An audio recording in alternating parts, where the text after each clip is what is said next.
Oi, galera do sétimo ano, tudo bem com vocês? Galera, hoje meu notebook está em formatação, está formatando, né? E por conta disso eu não posso editar os vídeos, então vai ficar um pouco aí mais longo o vídeo, sem os cortes. Se eu errar, vai ficar com erro. Então vocês, por favor, me perdoem. Mas para a próxima semana a gente já vai ter vídeo com edição novamente, ok? Vamos lá, vamos começar? Bem, vou dividir a minha tela aqui com vocês, ok? Para a gente ter acesso aos slides da aula de hoje. E o tema da aula de hoje já vai aparecer aí para vocês, que é o Brasil colonial, a sociedade açucareira. Vamos começar lá, vamos logo de cara. Quando a gente observa, por exemplo, essa imagem aqui, né? Um galpão, embaixo desse galpão uma máquina com engrenagens, pessoas trabalhando, né? Consigo perceber que essas pessoas são negras, estão descalças ali. Há também o emprego de animais, né, para fazer ali girar maquinário. Quando eu observo a legenda ali embaixo, olha a legenda ali, ó, moagem da cana na Fazenda Cachoeira, em 1920, a gente percebe, por exemplo, que essa imagem ela vai retratar para a gente uma das principais atividades econômicas do Brasil no período colonial. Você consegue saber qual a atividade praticada, produzida ali? Quem são os trabalhadores, em sua maioria, nessa atividade? E qual a importância dessa atividade na colonização do Brasil pelos portugueses? Bem, é para responder a essas perguntas que a gente vai, no caso, conduzir a nossa aula. Os objetivos dessa aula agora, né, seria ali no caso compreender o contexto em que se deu, né, a colonização do Brasil e a importância do Brasil para a metrópole portuguesa. Então a gente vai entender esse contexto de colonização. A gente também tem como objetivo identificar e reconhecer a importância do açúcar, galera. Separa essa informação muito importante e relevante, a importância do açúcar na economia do Brasil colônia, tá?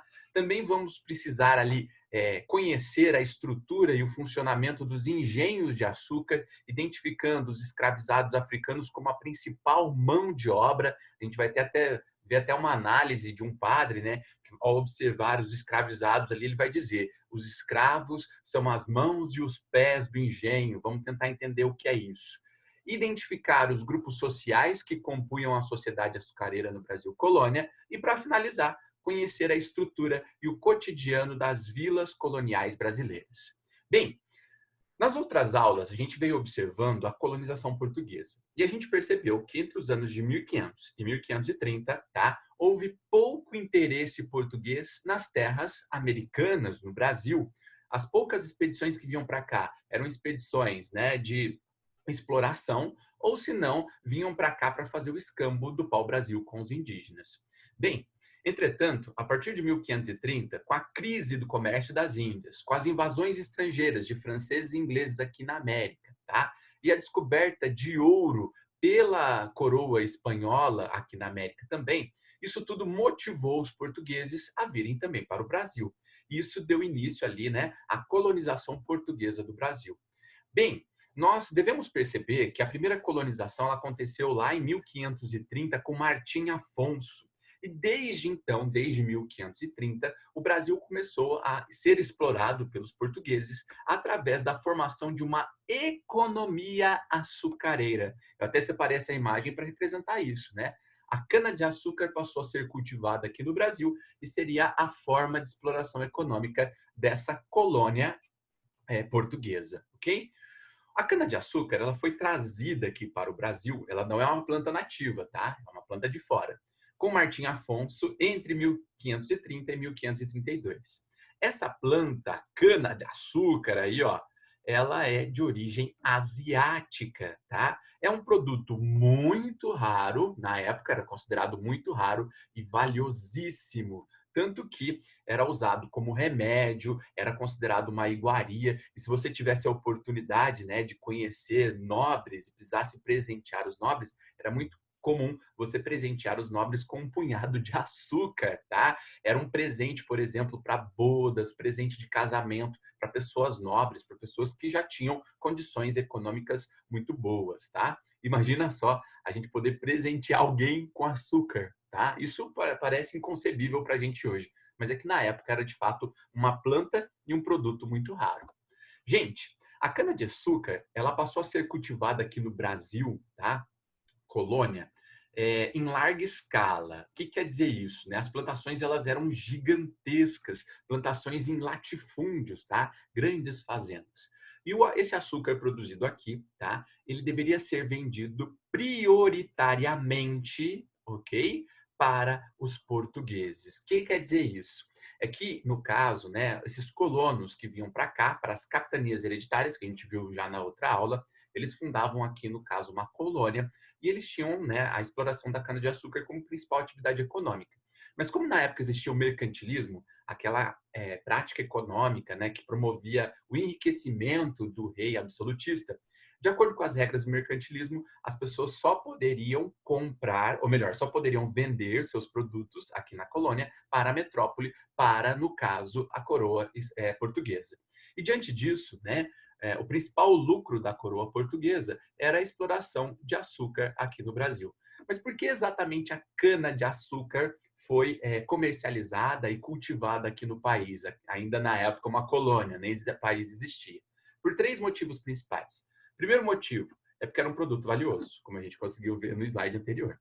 Segundo motivo, porque os portugueses eles já sabiam cultivar a planta, eles já cultivavam em outras regiões. Dá uma olhada no mapa aqui, ó, do lado de cá, do lado direito. Existe uma região chamada Macaronésia, ok? Fica ao norte da África. Nessa região existe a ilha dos Açores, mais ao norte, ok? E também a região de Cabo Verde, próximo ali a Senegal. Nessas duas regiões, os portugueses já plantavam cana-de-açúcar fazia um tempo. Portanto, escolher a cana para plantar aqui no Brasil colonial, tá? Era uma prática que fazia todo sentido, já que eles tinham experiência no cultivo da planta. E outra coisa muito importante de ser destacado olha ali, ó, é o clima e o solo adequado, principalmente na região da Baía de Pernambuco, tá? O solo e o clima eram perfeitos para o cultivo da planta. Diante disso, tá aqui, ó, os três motivos por que os portugueses escolheram cultivar a cana-de-açúcar no Brasil colonial. Porque era um produto valioso, porque os portugueses já dominavam as técnicas de plantio e também porque o clima e o solo eram adequados. Beleza? Vamos continuar? Bem, galera, entretanto, apesar dessas condições favoráveis, né, a experiência, o clima, o solo, o valor do produto, os portugueses não tinham capital, dinheiro suficiente para iniciar o plantio. E a solução encontrada pelos portugueses foi estabelecer uma aliança com outro país, uma outra nação, com a Holanda, ok? Então, para acontecer, de fato, a exploração da cana-de-açúcar no Brasil, houve uma aliança entre portugueses e holandeses, tá? Os holandeses financiavam o estabelecimento dos engenhos e a compra da mão de obra escrava, ou seja, os holandeses emprestaram dinheiro para construir os engenhos e para comprar escravizados na África. Os portugueses produziam na colônia o açúcar até o seu estado bruto, denominado de pão de açúcar. Olha isso aqui, galera. Durante o processo ali de confecção do açúcar, chegava um momento, olha lá do lado esquerdo, tá? Chegava um momento em que se produzia uma espécie de torrão gigante de açúcar, tá? Que tinha esse formato que eles chamavam de pão de açúcar. Por conta desse pão de açúcar ali da esquerda, tá? É que se criou, por exemplo, o nome de Pão de Açúcar a esse morro no Rio de Janeiro. É porque tem ali o mesmo formato, tá? Então, lembrando, os holandeses emprestaram dinheiro para os engenhos e também para a confecção, para a compra, né, de escravizados na África, enquanto os portugueses eles iam trabalhar na produção até o formato do pão de açúcar. E depois, esse estado bruto, né, esse pão de açúcar, seria transportado para Portugal e de lá para Amsterdã, na Holanda, onde o produto seria refinado e vendido. A Holanda ficava com a maior parte do lucro da venda do produto, porque realizava a comercialização dele, ok? Gente, vamos dar continuidade para a gente começar já a encerrar a nossa aula. É muito importante a gente perceber como os engenhos eles eram fundamentais para essa colonização aqui no Brasil. No início, quando se construiu um engenho semelhante a esse, tá? Essa construção para moer a cana-de-açúcar, tá? Ao redor desse engenho, dessas construções, só existia, por exemplo, mata nativa. Mas com o passar dos anos, olha o que aconteceu. Grandes complexos com muitas construções e lavouras de cana-de-açúcar começaram a ser produzidos ao redor dos engenhos. A infraestrutura que se construía ao redor, ela era também muito cara. o plantio, a construção do engenho, as melhorias do engenho da região, as compras de escravizados de origem africana, tudo isso era muito caro para se produzir num fim de mundo para os portugueses, que era, no caso, o Brasil colonial. E essa pessoa que tinha grana suficiente para produzir todos esses investimentos, tá? Era chamado de senhor de engenho. Então, o senhor de engenho era o proprietário de toda essa infraestrutura, alguém extremamente rico para os padrões da época. Bem, vale a gente destacar que nesse engenho quem trabalhava de fato eram os escravizados. Eles trabalhavam na lavoura de cana-de-açúcar, no corte, na moagem da cana-de-açúcar, na caldeira, apurando o caldo de cana para produzir o açúcar. E esses indivíduos, eles eram supervisionados com rigor pelos feitores ou capatazes, que eram pessoas livres, geralmente assalariadas, recebiam pagamento, né, para fiscalizar, punir, em alguns momentos até perseguir os escravizados que tentassem fugir. Vale a gente perceber essa citação aqui, ó, do padre André João Antonil, que viveu lá no século XVII, comecinho do XVIII. Ele, ao observar, né, todas as atividades desempenhadas pelos escravizados aqui no Brasil, ele chegou a dizer e anotar, né, cunhar essa frase: os escravos são as mãos e os pés do senhor de engenho, porque sem eles não é possível fazer, conservar e aumentar fazenda, nem ter engenho corrente. Quando ele fala mãos e pés, isso tem um significado, um simbologismo muito importante de ser percebido. As mãos, pelo fazer, o trabalho era a responsabilidade dos escravizados, e os pés indicam ali a manutenção, manter funcionando, manter de pé. Tá? Então é muito, muito importante a gente perceber o trabalho desses africanos, ok? E para fechar, um último grupo também importante que compunha esse ambiente, esse espaço do engenho, era dos mestres do açúcar. Esses indivíduos eram profissionais especializados, né, no processo de fabricação do açúcar. Eles eram também trabalhadores livres e remunerados, ok? Gente, o último slide, então, para a gente encerrar a nossa aula é esse daqui, que vai descrever esse ambiente do engenho.